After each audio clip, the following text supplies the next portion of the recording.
Well, there are 27 million women in the U.S. who are experiencing menopause. Now, that includes hot flashes, mood swings, fatigue, and much more. But did you know that it also affects the body's largest organ? We're talking about the skin. Joining us now to break it all down and these menopause-related changes to our skin is board-certified plastic surgeon Dr. Anthony Youn, who is also known as America's holistic plastic surgeon. Thank you so much for being here, Dr. Youn. Thank you so much for having me. All right, let's talk about some skin issues that we can expect and how to treat them. So first up, you call it easy bruising. Why does that happen, and what is the treatment for easy bruising? Well, women who go through menopause do tend to notice that they seem to bruise more. And one big reason for this is not that they have an increased tendency to, let's say, bleed under the skin, but that the skin gets thinner, the collagen gets thinner. So you start seeing bruises more. So how do you treat that? Well, you want to basically look at then the thickness of the skin. And so treating that would be, let's say, taking a collagen supplement. That can help. Hydrolyzed collagen can help to gradually thicken the collagen of the skin. Also using a retinol type of a cream, that can also help to thicken the dermis of the skin as well. And do you start taking collagen when you're in the thick of menopause, or should you start earlier as you're nearing the age? So collagen that you take as a supplement essentially is taking protein. And so that's something that you can take really anytime when you're in kind of an adult phase. And a lot of people are taking collagen not only to help improve, let's say, symptoms of thin skin with menopause, but to help with improving the thickness of the skin overall, hydration of the skin, and even with the hair and the nails. Okay, let's talk about age spots. They're also more likely to show up in a woman who has menopause. Is there a way to conceal age spots? Yeah, I mean, makeup can always do it, but a lot of people want to get rid of them. And the thing with age spots is you can't get rid of them unless you actually do something about it. So if you get age spots and you just kind of leave them there, they're not going to disappear on their own. So there are a couple things. The first thing is you can use a brightening cream, one that contains niacinamide, kojic acid. Definitely also want to use sunscreen. Sunscreen is going to be the #1 protection against these spots, at least an SPF 30.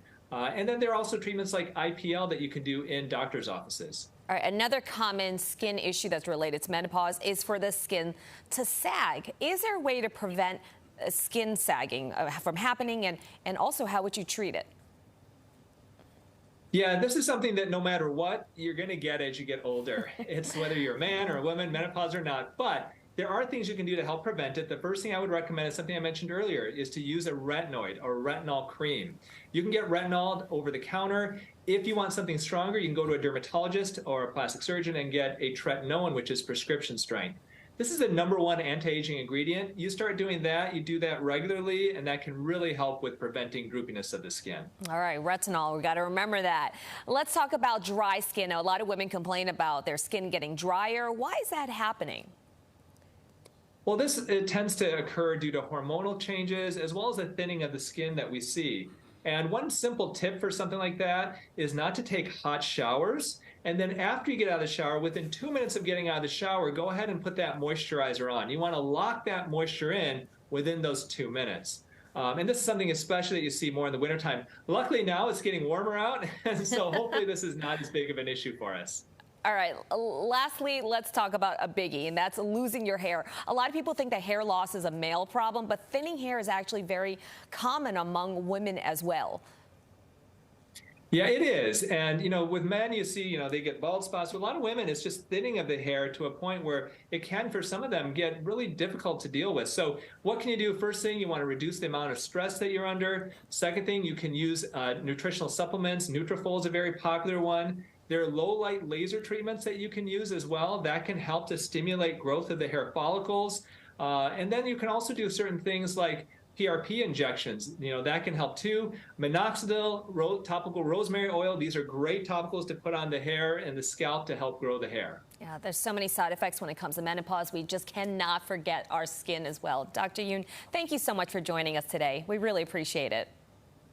Thank you. And for more skincare tips, you can follow Dr. Anthony Youn on TikTok. His handle you see right there on your screen.